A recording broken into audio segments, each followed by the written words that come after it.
Nice to meet you. I'm Autumn Purnell, and I am a senior here at the University of Alabama. I'm studying psychology and political science on the pre-law track with a minor in Spanish, and I'm really excited to be here today. And I'm Ella Kate Brooks. I'm a senior here at UA. I'm studying political science with minors in accounting and criminal justice, and I'm from Sylacauga, Alabama. Congratulations, both of them. Now, where are you from, Autumn? I'm from Tuscaloosa. From where? Tuscaloosa. Tuscaloosa. Yeah. You're here. Okay. Gotcha. Yeah, not too far at all. Right. But if you'd like to take a second and say a few words about yourself, that would be great. Well, I'm Jimmy Rane from For anyone who might not know you, for whatever reason. Abbeville, Alabama, and I'm honored to be here. Obviously, I've known Senator Shelby a long, long time. I suppose our relationship begun, I was fairly young.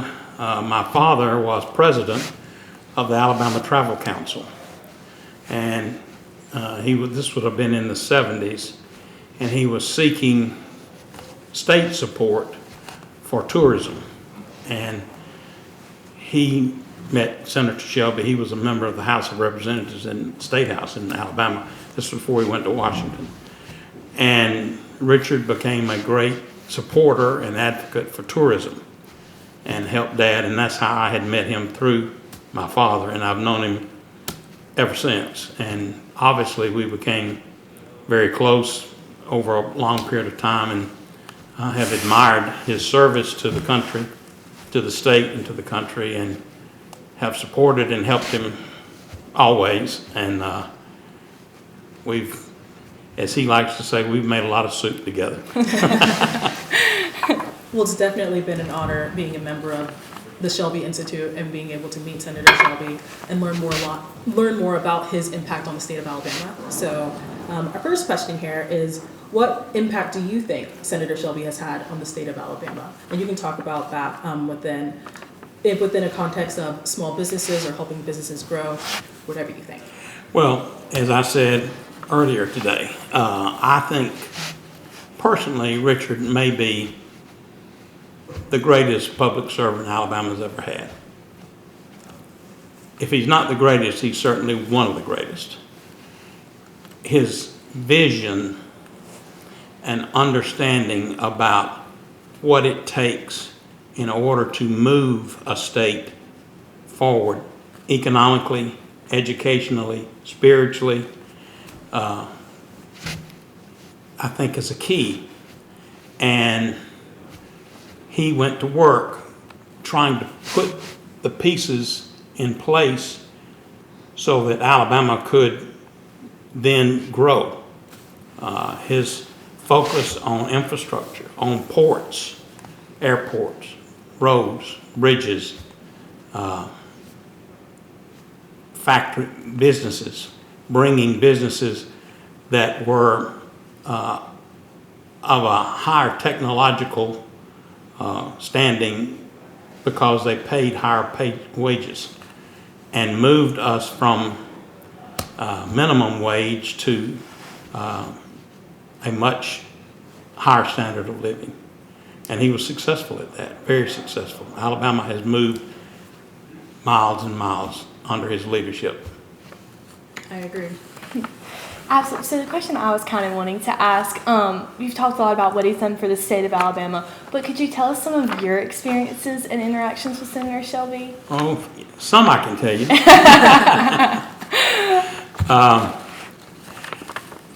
We have worked together on a lot of different projects. We have had common interest in educational institutions, certainly the University of Alabama, but also Auburn, Marion Military Institute, all the other educational institutions in Alabama. We've worked together on building. It took us a long time, but we finally got the Abbeville Airport extended. That's about to open. That was a long, long project. Took a lot of years. But the Port of Mobile was a project we worked on. Huntsville, bringing things to Huntsville that would pay large salaries from Redstone Arsenal to different industries that are supporting Redstone, all the way up to the current FBI headquarters. And numerous things across the state of Alabama that just at the moment are just so many that I can't even focus on any just one. But how many buildings in this state are named for Richard Shelby? I mean, Quite a few. Exactly. Quite So a few. that says it all, doesn't Right. it? Really, I mean, because he was instrumental in bringing those things. Even Mercedes here and Airbus. I mean, as you think about them, Richard was instrumental in bringing all of those industries here. And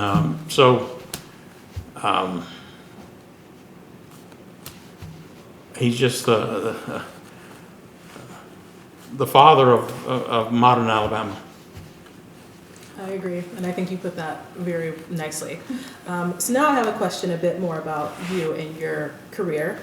So you truly built Great Southern Wood Holdings from the ground up, and so my question is, how did you know when it was time to make a transition from practicing law and from treating the wood yourself to taking on a more full-time administrative role within your company? And was that a happy transition, a sad transition, or somewhere in between?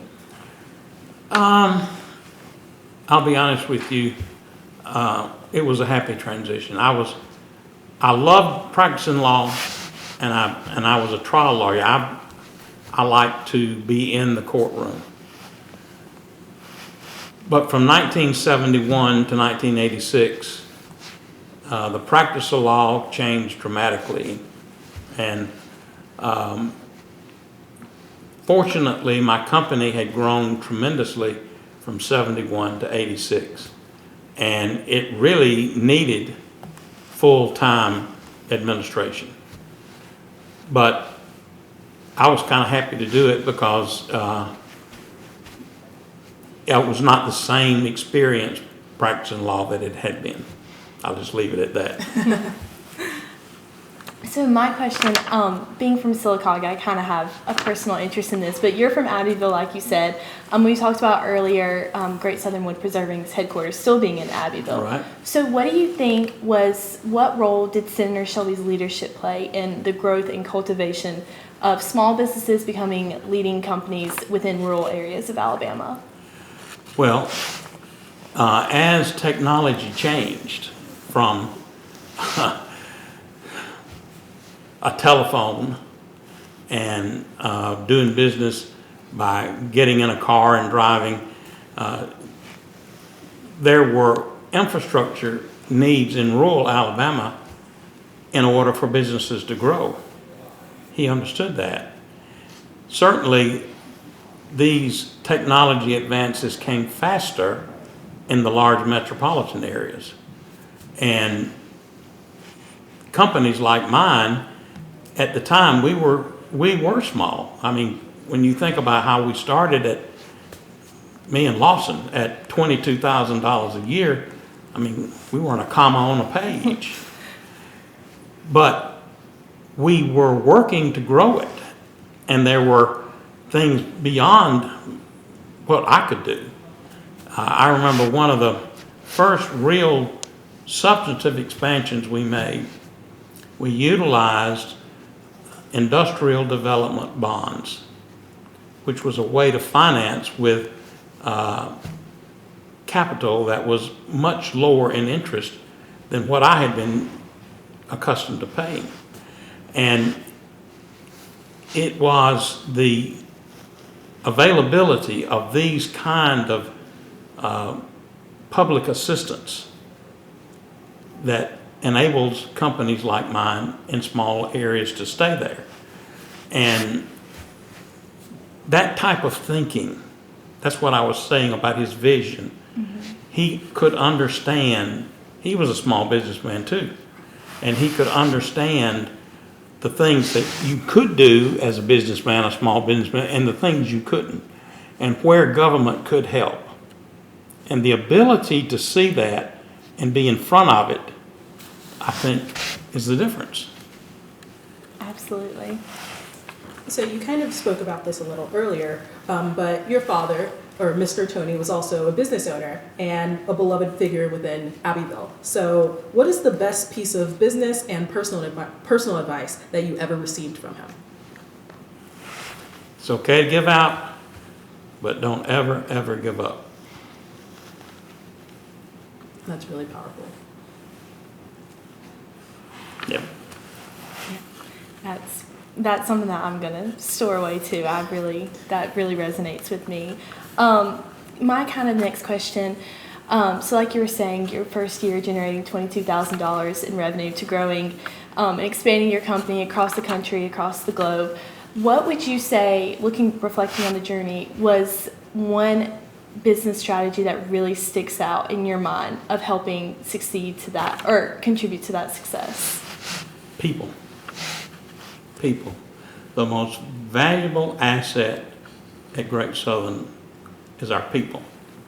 It's not the buildings, it's not the trucks, it's not the lift trucks, it's not the lumber, the machinery, the people. And if you put the right team together and you have, as we used to say on the football team, one heartbeat.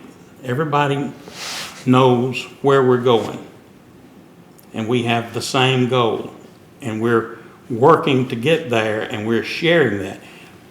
One thing I didn't mention in there is that we are a profit-sharing company, and everybody is a partner. Out of the 54 years we've been in business, there have been only 2 that we did not make profit sharing. And so everybody's a partner.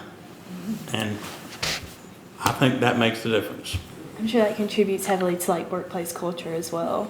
Yeah, absolutely. I tell all the new folks coming aboard, you hadn't got to worry about me getting after you or any of these guys. You better worry about the guy next to you. Because you start getting in his pocketbook, he's going to get you out. All right, well, I have one final question. So as I was doing research for this interview, I came across some Yellow Fella ads. And so my question is, why did you decide to run a company instead of pursuing a career in Hollywood? Well, I don't know that I'd ever made it in Hollywood, but I can tell you this, I did have a good time.